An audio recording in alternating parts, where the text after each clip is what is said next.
And tell us about your retirement. You were, did I read right? You were kind of forced early into retirement. Yeah. So basically, the irony of all this, like I've been heavily involved for years in setting up the safety standards for Irish MMA. So I, along with Professor Dan Healy, were involved in setting up Safe MMA Ireland, which then amalgamated with Safe MMA UK. But this was the idea that you would get blood work done every year, you'd get an MRI done every year, eye tests, all that kind of stuff done before you would fight, because the medicals were non-existent. Like, like guys would be fighting and they'd have some locum doctor come in and go, any glass eyes or wooden legs. Like I have two people that I know, two female fighters who've both fought pregnant, like in the early stages of pregnancy. But just like nobody testing them, the kind of way. Whereas like all that stuff needed to be revised, and it was like, so I was involved with a big push for this, and in my annual medical, then my annual scan, Professor Healy, who I'm very good friends with now, he was like, oh, there's something here I'm not sure about, I'll send you back in for another one. And I was like, all right, like, what's going on here? And then he said, oh, any chance you can come in and see me? And I was like, this is not going to be good. Like, normally these things are just an email. Yeah, everything's grand. I'll see you next year type thing. But he called me in. He said, look, from what I can see on the scan, he said, I've double checked it to make sure. And there's evidence from what I can see that you've had a microhemorrhage at some stage in the past year since your last scan. And I was like, what? Like, what does that mean? Like, because like I felt fine. Like, obviously I'd fought during that year. I probably had times when I felt a little bit wobbly after sparring or something, but I can't ever pinpoint a time where I was like, oh, I'm definitely experiencing like something more than a normal sparring session. And he just said to me, look, I was 29 at the time, and he said, look, you've been very lucky here.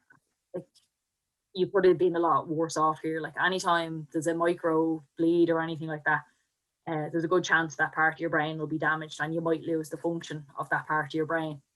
That it could be something as simple as like, maybe like Bell's palsy in your face, or maybe like a little bit like losing the power of a limb or something, or it could be something like much worse, as in like being wheelchair bound. Or he said it could just change your personality. You could just find yourself being different. Like, and like as soon as he said all that to me, number one, he said he'd never sign off on my paperwork for me to fight again. He said you'll have to find somebody else to do that if you do decide you want to fight again.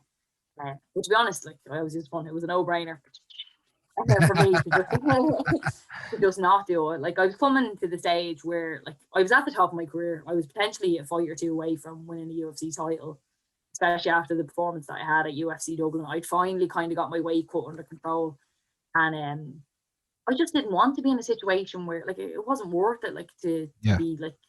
Yeah, I was just about to say, were you devastated? Were you not devastated? Oh, I was devastated. I was absolutely devastated, like beyond devastated. But at the same time, it didn't really, like, there wasn't like, oh, will I try to fight again or something like that? Like, especially like I know Dan Healy years, like, and like we set up Safe MMA together, so I knew he had my best interest at heart. It wasn't just, sometimes you can get a doctor, like even if you go in with a knee injury, just quit playing football.